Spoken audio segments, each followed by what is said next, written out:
रविवार प्रदोष व्रत कथा। यदि रविवार के दिन प्रदोष हो तो शिव जी के साथ साथ सूर्य देवता की भी पूजा करें। दिन भर निराहार रहकर सूर्य देव का व्रत करें।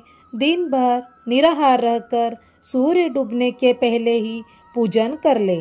प्रदोष व्रत में नमक, तेल आदि न खाना चाहिए। गेहूं का आटा, दूध, मिठाई, गुड़, फल आदि खाना चाहिए। 1 वर्ष तक नियमित प्रदोष व्रत करने से मनुष्य के रोग, शोक तथा शत्रुओं का नाश होता है और धन, धान्य, कीर्ति आदि प्राप्त होती है। एक बुढ़िया थी।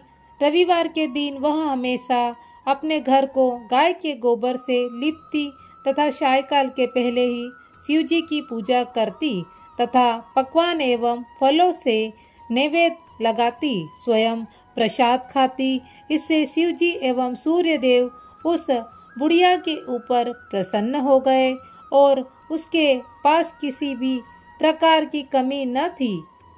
उसकी संपन्नता को देखकर पड़ोसिन को उसके ऊपर बड़ी ईर्ष्या हुई।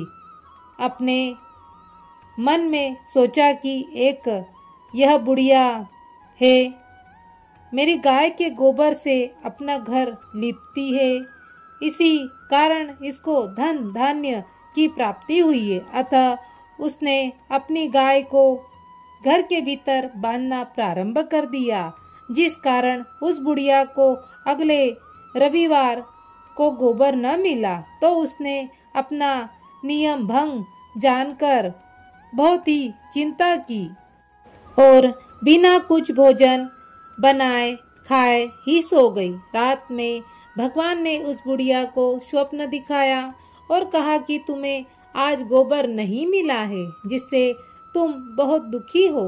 अतः तुमको एक ऐसा आशीर्वाद देता हूँ, ऐसी गाय देता हूँ जिससे तुम्हारे सभी कष्ट दूर होंगे, मनोवांछित इच्छाएं पूर्ण होगी। सुबह उस बुढ़िया ने देखा कि आंगन में अपने बछड़े के साथ एक सुंदर गाय खड़ी है। बुढ़िया को स्वप्न की बात याद आ गई और उसने बड़ी ही प्रसन्नता से गाय को ले जाकर बाहर बांधा। बुढ़िया की गाय को देखकर पड़ोसिन को और ईर्ष्या हुई। वह गाय सोने का गोबर करती थी। यह देखकर पड़ोसिन और अधिक आश्चर्य करने लगी। उसने उस गोबर को उठाकर उसकी जगह अपनी गाय का गोबर रख दिया। इस प्रकार पड़ोसिन का यह नित्य का कार्य हो गया। बुढ़िया को यह पता नहीं था कि उसकी गाय सोने का गोबर करती है। तब भगवान ने सोचा कि इस प्रकार तो बुढ़िया को कुछ भी न लाभ होगा। अतः एक दिन उन्होंने बड़े जोर से आंधी चलाई एवं जल वृष्टि की, जिससे उस बुढ़िया ने अपनी गाय को घर के भीतर बांध दिया। दूसरे दिन प्रातः घर के अंदर ही बांधना शुरू कर दिया। तब तो पड़ोसिन ने अपना लाभ न देखकर राजा से शिकायत की कि उस बुढ़िया के पास एक गाय है जो सोने का गोबर करती है, अतः आप उसे ले लें और प्रजा का पालन करें। राजा को यह बात जच गई। उसने बुढ़िया की गाय मंगवा ली, किंतु भगवान कृपा से उस दिन गाय ने सोने का गोबर न करके साधारण गोबर ही करा।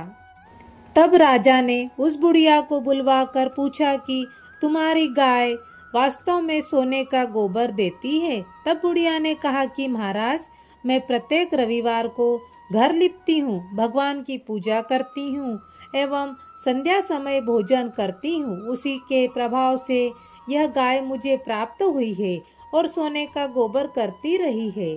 पड़ोसन के कहने से आपने मेरी गाय छीन ली। यदि आपके यहाँ सोने का गोबर नहीं करती तो इसमें मेरा क्या दोष है? बुढ़िया की बात सुनकर राजा ने उसकी गाय वापस कर दी तथा उसे क्षमा याचना की। राजा ने पड़ोसिन को दंड दिया तथा संपूर्ण राज्य में घोषणा कर दी कि सभी लोग रविवार को व्रत करें, और राजा ने स्वयं व्रत आरंभ किया, जिससे राजा व प्रजा प्रसन्न हो गए और की निरंतर प्रगति हुई तथा धन धान्य आदि की किसी प्रकार की कमी न रही।